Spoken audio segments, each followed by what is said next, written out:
نحمده ونصلي على رسوله الكريم اما بعد فاعوذ بالله من الشيطان الرجيم بسم الله الرحمن الرحيم رب اشرح لي صدري ويسر لي امري واحلل عقدة من لساني يفقهوا قولي۔ اگر آپ تہجد کے وقت اٹھے ہیں تو سب سے پہلے آپ کیا پڑھیں گے؟ حضرت عائشہ رضی اللہ تعالی عنہا فرماتی ہیں کہ رسول اللہ صلی اللہ علیہ وسلم جب رات کو تہجد کے لیے اٹھتے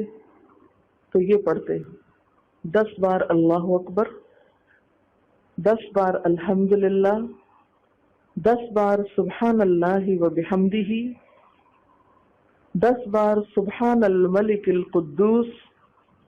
10 بار استغفر اللہ، 10 بار لا الہ الا اللہ، اور پھر 10 بار اللہم اعوذ بک من ضیق الدنیا و ضیق یوم القیامہ،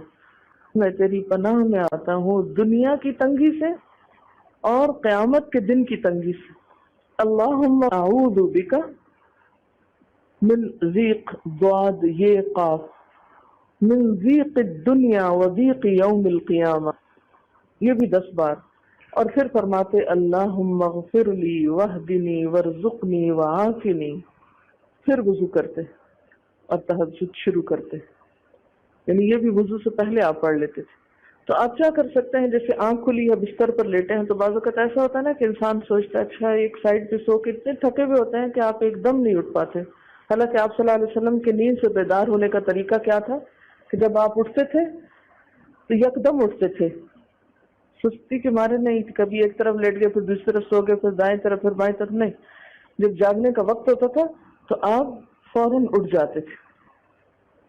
لیکن بسا اوقات ایسا ہوتا ہے کہ انسان تھکا ہوا ہوتا ہے، سائڈ بدل کے دوسری طرف کو ذرا لیٹتا ہے، تو یہ لیٹے لیٹے بھی آپ اذکار پڑھ سکتے ہیں، ٹھیک ہے؟ اور یہ سب آپ کو آتے ہی ہوں گے سوائے ایک وہ ذکر کے اللہم اعوذ بک من ضیق الدنیا و ضیق یوم القیامہ، اور ترتیب آپ یاد کر لیں